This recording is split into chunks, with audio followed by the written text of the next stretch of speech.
Quem pensa enriquece. Capítulo 4. Conhecimento especializado. Experiências ou observações pessoais. Quarto passo rumo à riqueza. Existem dois tipos de conhecimento. Um é geral, o outro é especializado. O conhecimento geral, por maior que seja a quantidade ou variedade, é de pouca utilidade na acumulação de dinheiro. As faculdades das grandes universidades detêm, em conjunto, praticamente todas as formas de conhecimento geral conhecidas pela civilização. A maioria dos professores tem pouco ou nenhum dinheiro. Eles se especializam no ensino do conhecimento, mas não se especializam na organização ou no uso do conhecimento. O conhecimento não atrairá dinheiro a menos que organizado e direcionado de modo inteligente por planos de ação visando a finalidade definida da acumulação de dinheiro. A falta de compreensão desse fato é motivo de confusão para milhões de pessoas que acreditam falsamente que conhecimento é poder. Nada disso. Conhecimento é apenas poder potencial. Só se torna poder quando e se organizado em planos de ação definidos, direcionados para um fim definido. Esse elo perdido em todos os sistemas de ensino conhecidos pela civilização atual pode ser verificado pelo fracasso das instituições educacionais em ensinar aos alunos como organizar e usar o conhecimento após adquiri-lo. Muita gente comete o erro de supor que Henry Ford, por ter pouca escolaridade, não é um homem educado. Quem comete esse erro não conhece Henry Ford nem entende o real significado da palavra educar. O termo deriva da palavra latino educo, que significa eduzir, extrair, desenvolver de dentro. Um homem educado não necessariamente tem abundância de conhecimentos gerais ou especializados. Um homem educado é aquele que desenvolveu as faculdades de sua mente para poder adquirir o que quiser sem violar os direitos dos outros. Henry Ford se encaixa nessa definição. Durante a Guerra Mundial, um jornal de Chicago publicou certos editoriais nos quais, entre outras declarações, Henry Ford foi chamado de pacifista ignorante. Ford contestou as declarações e abriu um processo contra o jornal por difamação. Quando o caso foi a julgamento, os advogados do jornal colocaram Ford como testemunha na audiência de justificação, com o objetivo de provar ao júri que ele era ignorante. Os advogados fizeram grande variedade de perguntas a Ford, todas com o objetivo de provar que, embora tivesse um conhecimento especializado considerável sobre a fabricação de automóveis, Ford era ignorante em termos gerais. Ford foi crivado de perguntas como: quem foi Benedict Arnold? E quantos soldados os britânicos enviaram para a América para acabar com a rebelião de 1776? Em resposta a esta última, Ford respondeu: não sei o número exato de soldados que os britânicos enviaram, mas ouvi dizer que foi um número consideravelmente maior do que o dos que voltaram. Ford acabou se cansando daquela linha de inquirição e, em resposta a uma pergunta particularmente ofensiva, inclinou-se à frente, apontou o dedo para o advogado que fez a pergunta e disse: se eu quisesse realmente responder a pergunta tola que você acabou de fazer, ou qualquer uma das outras perguntas que fez, deixe-me lembrá-lo de que tem uma fileira de botões elétricos em minha mesa e, pressionando o botão certo, posso chamar meus assistentes, que estão aptos a responder qualquer pergunta que eu deseje fazer sobre os negócios aos quais dedico a maior parte de meus esforços. Agora, por favor, me diga por que eu deveria abarrotar minha mente com conhecimentos gerais para poder responder perguntas quando tenho homens à minha volta que podem fornecer qualquer conhecimento que eu exija? Com certeza havia uma boa lógica nessa resposta. A resposta de Ford acabou com o advogado. Todos os presentes no tribunal perceberam que não se tratava da resposta de um homem ignorante, mas de um homem educado. Qualquer homem educado sabe onde obter conhecimento quando precisa e sabe como organizar esse conhecimento em planos de ação definidos. Com a assistência de seu grupo de mastermind, Henry Ford tinha em seu poder todo o conhecimento especializado necessário para permitir que se tornasse um dos homens mais ricos da América. Não era essencial que ele tivesse o conhecimento em sua mente. É certo que nenhuma pessoa com disposição e inteligência suficientes para ler um livro desta natureza pode ignorar o significado desse exemplo. Antes que eu possa ter certeza de sua capacidade de transmutar seu desejo no equivalente monetário, você precisará de conhecimento especializado sobre o serviço, mercadoria ou profissão que pretende oferecer em troca de fortuna. Talvez precise de um conhecimento muito mais especializado do que tem capacidade ou disposição para adquirir. Se for esse o caso, você pode superar sua fraqueza com a ajuda de seu grupo de mastermind.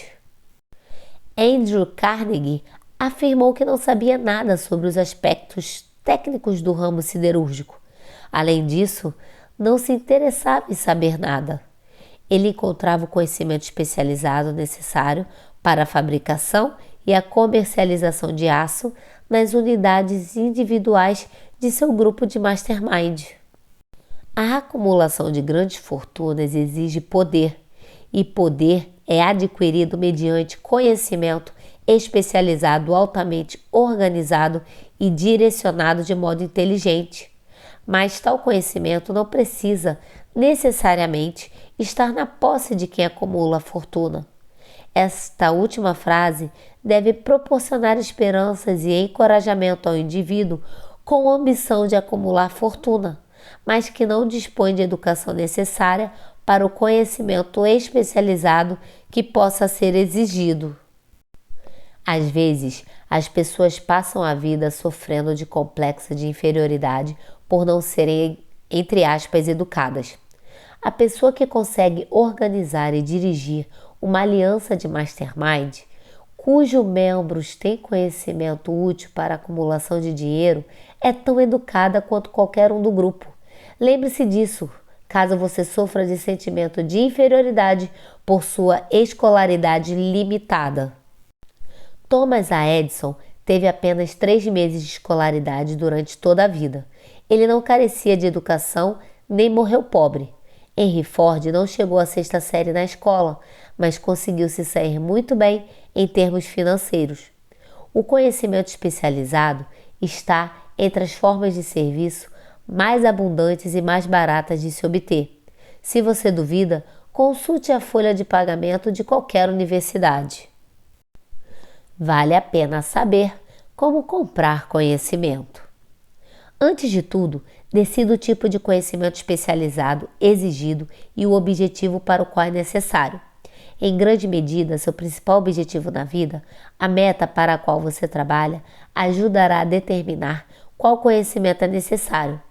Com essa questão resolvida, o próximo passo exige que você tenha informações precisas sobre fontes de conhecimento confiáveis. As mais importantes são experiência e educação próprias. Experiência e educação disponíveis mediante a cooperação de outros. Aliança de mastermind. Faculdades e universidades. Bibliotecas públicas, que dispõem de livros e periódicos nos quais se encontra todo o conhecimento organizado pela civilização. Cursos de treinamento especiais, principalmente escolas noturnas e estudo em casa. À medida que o conhecimento é adquirido, deve ser organizado e colocado em uso para uma finalidade definida por meio de planos práticos. Conhecimento não tem valor, exceto conhecimento que pode ser obtido a partir de sua aplicação para um fim digno. Essa é uma das razões pelas quais os diplomas universitários não são mais valorizados. Eles não representam nada além de uma miscelânea de conhecimento. Se você pensa em estudar mais, primeiro, determine o objetivo para o qual deseja o conhecimento. Depois, descubra onde esse tipo específico de conhecimento pode ser obtido de fontes confiáveis. Em todas as ocupações, as pessoas de sucesso jamais param de adquirir conhecimento especializado referente a seu objetivo, seu negócio ou atividade principal. Quem não obtém sucesso geralmente comete o erro de acreditar que o período de aquisição de conhecimento termina quando se conclui a escola. A verdade é que o ensino escolar pouco faz além de nos colocar no caminho de aprender a adquirir conhecimento prático. Com as mudanças mundiais iniciadas ao final do colapso econômico, também houve mudanças espantosas nos requisitos educacionais. A ordem do dia é especialização. Essa verdade foi enfatizada por Robert Moore, secretário de Contratações da Universidade de Colômbia. Especialistas são os mais procurados. Particularmente procurados pelas empresas empregadoras são os candidatos com especialização em alguma área, graduados em administração de empresas com treinamento em contabilidade e estatística, engenheiros de todos os ramos, jornalistas, arquitetos, químicos e também formandos que se destacam pela liderança e atuação. O indivíduo com presença ativa no campus, cuja personalidade é tal que se dá bem com todo tipo de pessoa e que exibe desempenho adequado nos estudos, tem vantagem decisiva sobre o estudante estritamente acadêmico. Por causa de suas qualificações abrangentes, alguns recebem várias ofertas de emprego, em certos casos até 6. Afastando-se da concepção de que o aluno nota 10 é invariavelmente o que tem a opção dos melhores empregos, Moore disse que a maioria das empresas examina não apenas o histórico acadêmico, mas também o histórico de atividades e a personalidade dos estudantes. Em uma das grandes companhias industriais, líder em seu campo, em carta a Moore a respeito de prospecção de formandos, informou: estamos interessados principalmente em encontrar homens que possam fazer um progresso excepcional no trabalho de gestão. Por esse motivo, enfatizamos qualidades de caráter, inteligência e personalidade muito mais do que formação educacional específica. Proposta de aprendizagem. Propondo um sistema de aprendizado em escritórios, lojas e indústrias durante as férias de verão, Moore afirma que, após os primeiros 2 ou 3 anos de faculdade, todos os estudantes deveriam escolher um curso específico e deixar de simplesmente vagar sem propósito por um currículo acadêmico não especializado. Além disso, faculdades e universidades devem encarar a consideração prática de que hoje em dia todas as profissões e ocupações exigem especialistas, declarou Moore, instando as instituições de ensino a aceitar uma responsabilidade mais direta pela orientação profissional. Uma das fontes de conhecimento mais confiáveis e práticas disponíveis a quem precisa de educação especializada são as escolas noturnas que funcionam na maioria das grandes cidades. Os cursos por correspondência oferecem treinamento especializado em qualquer lugar atendido pelos Correios dos Estados Unidos, em todas as matérias que podem ser ensinadas pelo método de extensão. Uma vantagem do estudo em casa é a flexibilidade do programa, que permite ao aluno estudar no seu tempo livre. Outra vantagem estupenda do estudo em casa, se a escola for escolhida com cuidado, é que a maioria dos cursos oferecidos traz consigo privilégios generosos de consulta, o que pode ser de valor inestimável para quem precisa de conhecimento especializado. Não importa onde você mora, você pode compartilhar dos benefícios. Qualquer coisa adquirida sem esforço e sem custo geralmente não é apreciada e muitas vezes é desconsiderada. Talvez seja por isso que aproveitamos tão pouco nossa maravilhosa oportunidade nas escolas públicas. A autodisciplina, que se desenvolve a partir de um programa definido de estudo especializado, compensa, em certa medida, a oportunidade desperdiçada quando o conhecimento está disponível sem custo.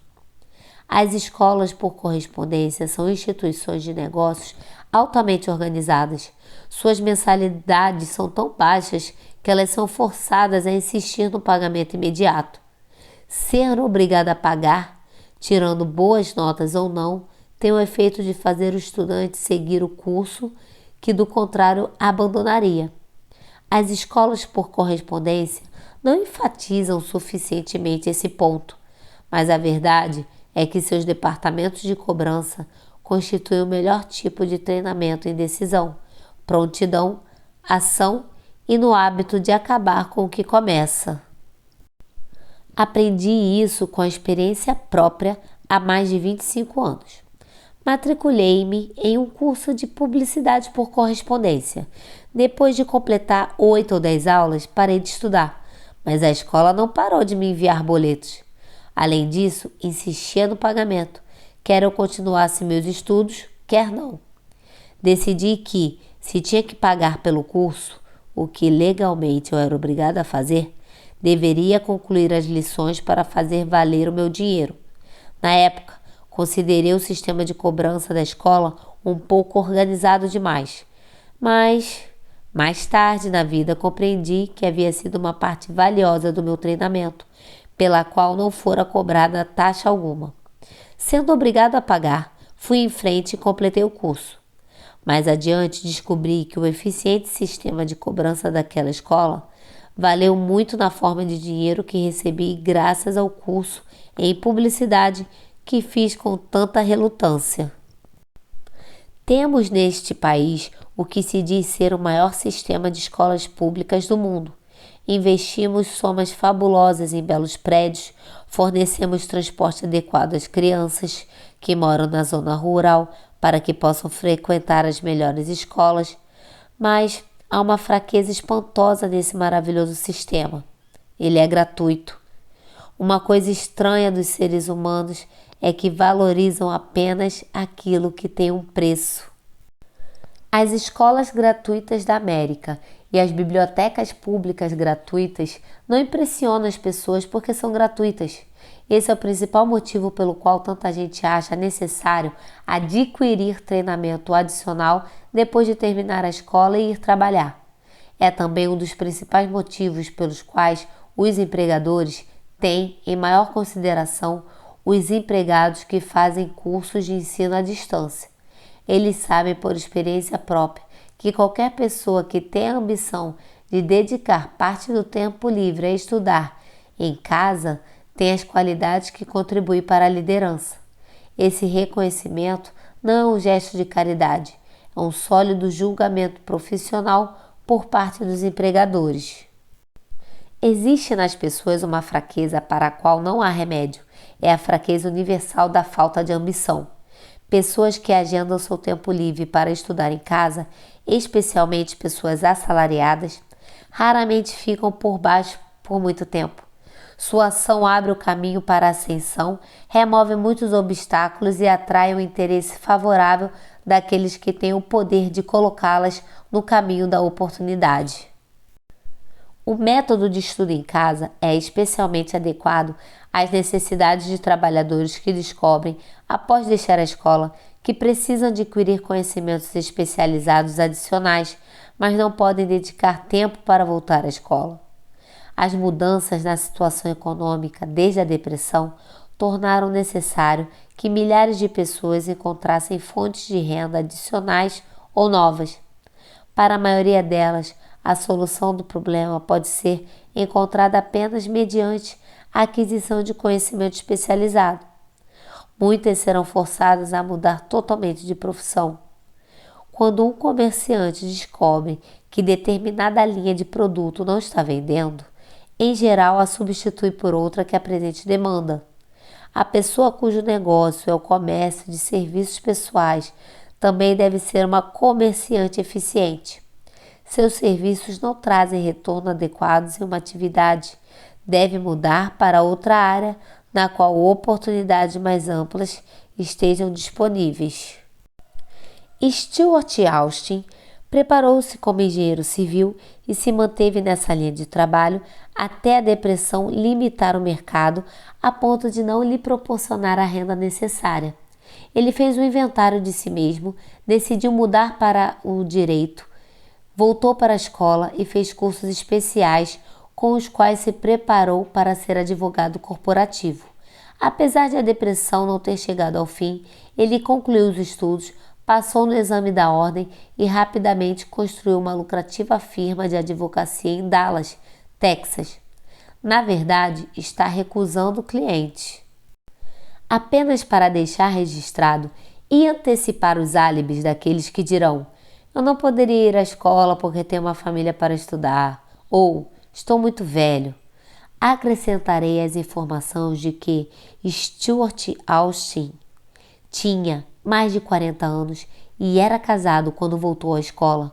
Além disso, ao selecionar com cuidado cursos altamente especializados nas faculdades mais bem preparadas para ensinar as disciplinas escolhidas, Stuart concluiu em 2 anos o trabalho no qual a maioria dos estudantes de direito leva 4 anos.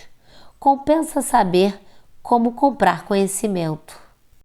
A pessoa que para de estudar apenas porque conclui o ensino escolar está irremediavelmente condenada à eterna mediocridade, não importando qual seja a sua vocação. O caminho do sucesso é o caminho da busca contínua de conhecimento. Vamos analisar um caso específico. Durante a depressão, um vendedor de mercearia se viu sem emprego. Tendo alguma experiência como contador, fez um curso especial de contabilidade, familiarizou-se com os mais recentes equipamentos de contabilidade de escritório e abriu um negócio próprio, começando com a mercearia na qual havia trabalhado. Fechou contratos com mais de 100 pequenos comerciantes para fazer sua contabilidade a uma taxa mensal bastante modesta. A ideia deu tão certo que logo ele achou necessário montar um escritório portátil em uma caminhonete de entregas que equipou com modernas máquinas de contabilidade. Agora, ele possui uma frota de escritórios de contabilidade sobre rodas e emprega uma grande equipe de assistentes, proporcionando aos pequenos comerciantes um serviço contábil da melhor qualidade e a um custo muito modesto. Conhecimento especializado mais imaginação foram os ingredientes desse negócio único e bem-sucedido. No ano passado, o proprietário pagou um imposto de renda quase 10 vezes maior que o do comerciante para o qual trabalhava, quando a depressão o forçou a uma adversidade temporária que se revelou uma bênção disfarçada. O início desse negócio de sucesso foi uma ideia.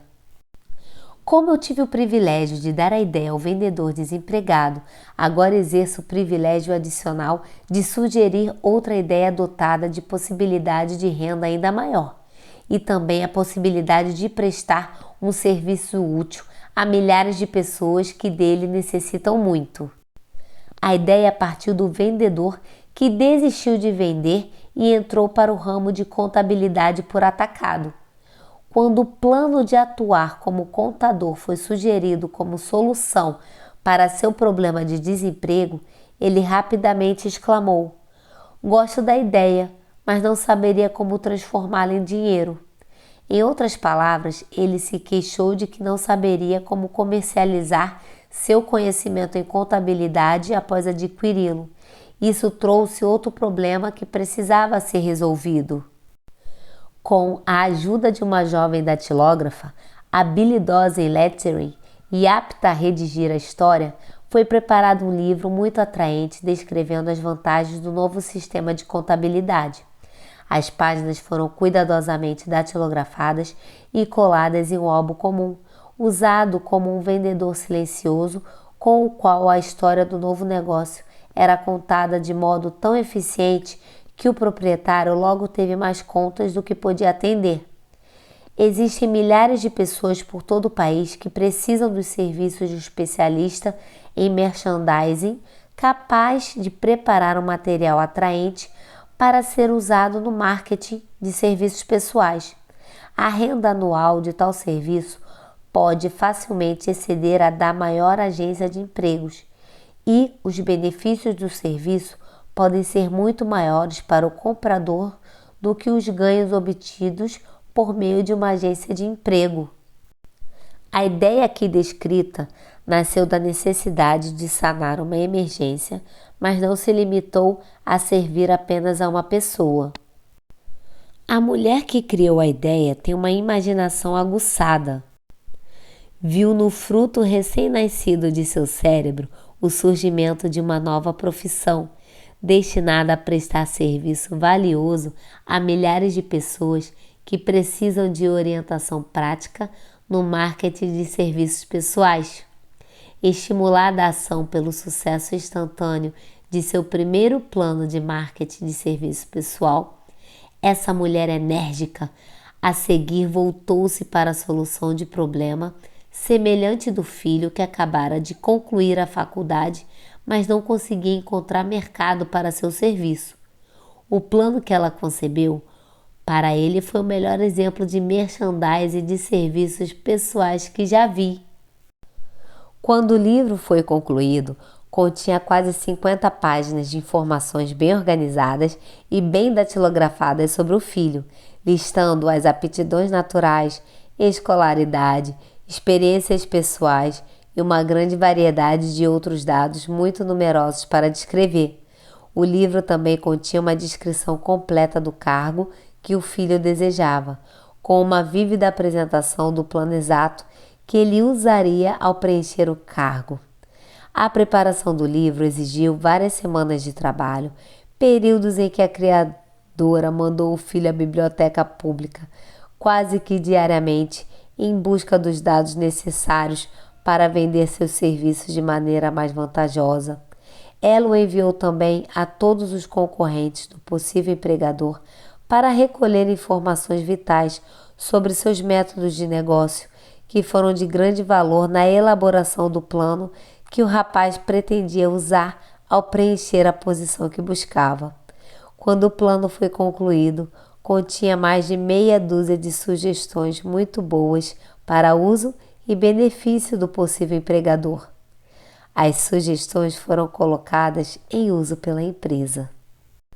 Alguém pode ficar inclinado a perguntar: por que dar-se a toda essa trabalheira para conseguir um emprego? A resposta é direta e também drástica, por se tratar de um assunto que assume proporção de tragédia na vida de milhões de homens e mulheres cuja única fonte de renda são os serviços pessoais. A resposta é: fazer uma coisa bem feita nunca é uma trabalheira. O plano preparado por essa mulher para o benefício de seu filho ajudou a obter o trabalho a que ele se candidatou na primeira entrevista, com um salário fixado por ele. Além do mais, e isso também é importante, o cargo não exigiu que o jovem começasse de baixo. Ele começou como executivo júnior, com salário de executivo. Você pergunta: por que se dar a toda essa trabalheira? Bem, em primeiro lugar, a apresentação planejada do pedido de emprego desse jovem eliminou pelo menos 10 anos que ele precisaria para chegar ao cargo de onde ele começou se tivesse começado de baixo e subido.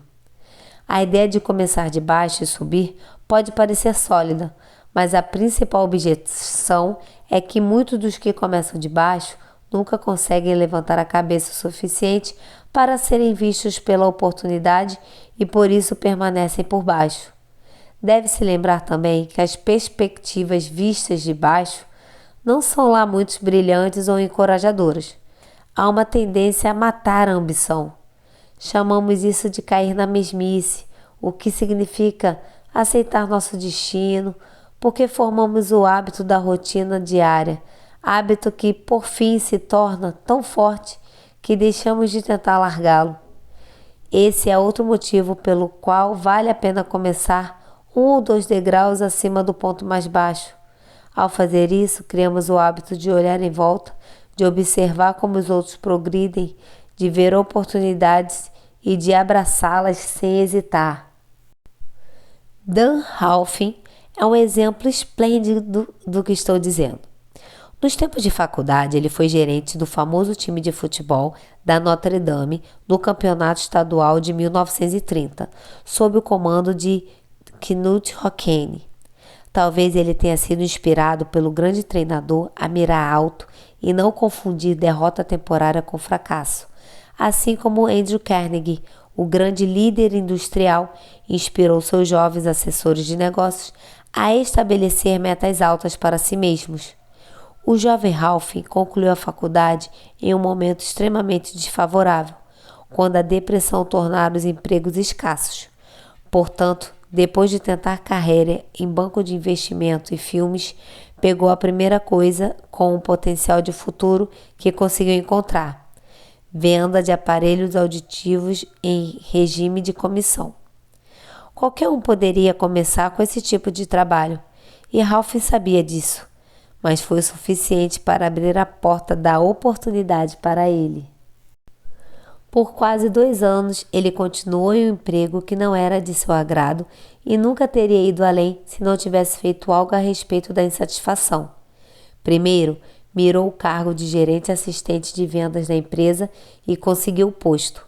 Aquele único passo para cima o colocou acima da multidão o suficiente para lhe permitir ver ainda mais oportunidades. Também o colocou onde a oportunidade poderia vê-lo. Ralph estabeleceu um recorde tão bom de vendas de aparelhos auditivos que A.M. Andrews, presidente do conselho da Dictographic Products Company, concorrente comercial da empresa para a qual Ralph trabalhava, quis saber mais sobre aquele homem que estava tirando grandes vendas de sua empresa, estabelecida havia muito tempo. Ele chamou Ralph. Quando a entrevista terminou, Ralph era o novo gerente de vendas responsável pela divisão Acousticon. Então, para testar a fibra do jovem, Andrews foi para a Flórida por 3 meses, deixando Ralph para afundar ou nadar em seu novo emprego.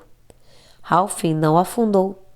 O espírito de Knut Rockne: todo mundo ama um vencedor e não tem tempo para um perdedor, inspirou Ralph a dar tanto de si no trabalho que recentemente foi eleito vice-presidente da empresa e gerente geral da divisão Acousticon e Silent Radio, posição que a maioria dos homens teria orgulho de conquistar após 10 anos de esforço leal. Ralph chegou lá em pouco mais de 6 meses. É difícil dizer quem é mais merecedor de elogios, se Andrews ou Ralph, porque ambos deram provas de ter uma qualidade muito rara conhecida como imaginação. Andrews merece crédito por ter visto no jovem Ralph um batalhador da mais alta ordem. Ralph merece crédito por se recusar a fazer concessões e não aceitar se manter em um trabalho que não queria. E este é um dos principais pontos que tento enfatizar nesta filosofia.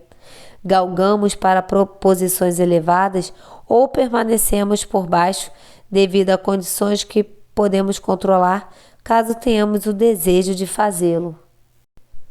Também estou tentando enfatizar outro ponto. Tanto o sucesso quanto o fracasso são em grande parte resultados do hábito.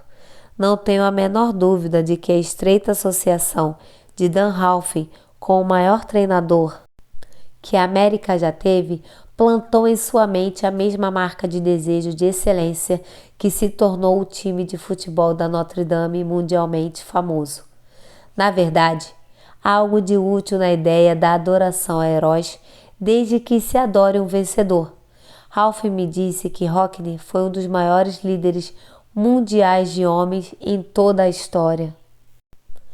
Minha crença na teoria de que as associações nos negócios são fatores vitais tanto para o fracasso quanto para o sucesso foi demonstrada recentemente quando meu filho Blair negociou um cargo com Dan Halfin. Halfin ofereceu um salário inicial de cerca da metade do que Blair poderia obter de uma empresa rival. Exercia pressão paterna e o induzi a aceitar o trabalho com Ralph, porque acredito que uma associação próxima com alguém que se recusa a ceder às circunstâncias de que não gosta é um ativo que não pode ser medido em termos de dinheiro. O fundo é um lugar monótono, aborrecido e não lucrativo para qualquer pessoa. Por isso, dediquei um tempo para descrever como o começo por baixo pode ser contornado pelo planejamento adequado. Por isso também que muito espaço foi dedicado à descrição da nova profissão criada por uma mulher inspirada a fazer um bom trabalho de planejamento, porque queria que o filho tivesse uma arrancada favorável. Com a nova situação introduzida pelo colapso econômico mundial, veio também a necessidade de novas e melhores maneiras de comercializar os serviços pessoais. É difícil determinar por que alguém nunca havia descoberto essa necessidade estupenda, tendo em vista que mais dinheiro troca de mãos por serviços pessoais do que por qualquer outro propósito. A quantia paga todos os meses aos que trabalham por ordenados e salários é tão grande que chega a centenas de milhões e a distribuição anual soma bilhões. Talvez alguns encontrem na ideia aqui descrita de modo sucinto o núcleo de riqueza que desejam. Ideias com muito menos mérito têm sido as mudas das quais crescem grandes fortunas. A ideia da loja de 5 e 10 centavos de Woolworth, por exemplo, tinha muito menos mérito, mas gerou uma fortuna para o seu criador. Aqueles que veem uma oportunidade à espreita nessa sugestão vão encontrar ajuda valiosa no capítulo sobre planejamento organizado. Aliás, um publicitário eficiente de serviços pessoais encontrará demanda crescente por seus serviços onde houver homens e mulheres em busca de melhores mercados para seus serviços. Aplicando o princípio do Mastermind, pessoas com talentos adequados podem formar uma aliança e ter um negócio lucrativo em pouco tempo. Seria necessário um bom redator com talento para publicidade e vendas, um especialista em datilografia e lettering e um contato comercial de primeira classe para anunciar o serviço. Se uma pessoa tiver todas essas habilidades, pode tocar o negócio sozinha até a demanda crescer além de sua capacidade. A mulher que preparou o plano de venda de serviço pessoal para o filho agora recebe pedidos de todas as partes do país para cooperar na elaboração de planos semelhantes para pessoas que desejam comercializar seus serviços pessoais por mais dinheiro. Ela tem uma equipe de datilógrafos, artistas e redatores especializados, aptos a dramatizar cada caso com tanta eficiência que os serviços pessoais podem ser comercializados por muito mais dinheiro do que os honorários médios por serviços semelhantes. Ela confia tanto em sua capacidade que aceita como maior parte de sua tarifa uma porcentagem do aumento de salário que ela ajuda seus clientes a ganhar. Não se deve supor que o plano dessa mulher consista apenas em habilidade para vender, com a qual ela ajude homens e mulheres a exigir e receber mais dinheiro pelos mesmos serviços que antes vendiam por menos. Ela cuida dos interesses do comprador e do vendedor de serviços pessoais. Assim, elabora planos para que o empregador receba o equivalente total do dinheiro adicional pago. O método pelo qual obtém esse resultado surpreendente é um segredo profissional que ela não revela a ninguém, exceto aos clientes. Se você tem imaginação e busca uma demanda mais lucrativa para seus serviços pessoais, essa sugestão pode ser o estímulo que você procurava. A ideia é capaz de gerar uma renda muito superior à de um médico, advogado ou engenheiro médio cuja educação exigiu vários anos na faculdade. A ideia é vendável para aqueles que buscam novas colocações em praticamente todos os cargos que exigem habilidade gerencial ou executiva e para aqueles que desejam reorganizar a renda em seus cargos atuais. Não há preço fixo para ideias sólidas. Por trás de toda ideia existe conhecimento especializado. Infelizmente, conhecimento especializado é mais abundante e mais facilmente adquirido do que as ideias por aqueles que não encontram riqueza em abundância. Por causa dessa verdade, existe uma demanda universal e oportunidades cada vez maiores para a pessoa capaz de ajudar homens e mulheres a vender seus serviços pessoais de modo vantajoso. Capacidade significa imaginação, a única qualidade necessária para combinar conhecimento especializado e ideias em planos organizados, projetados para produzir riqueza. Se você tiver imaginação, este capítulo pode lhe apresentar uma ideia que sirva de começo para a riqueza que você deseja. Lembre-se, a ideia é o principal. Conhecimento especializado pode ser encontrado ao dobrar a esquina, qualquer esquina.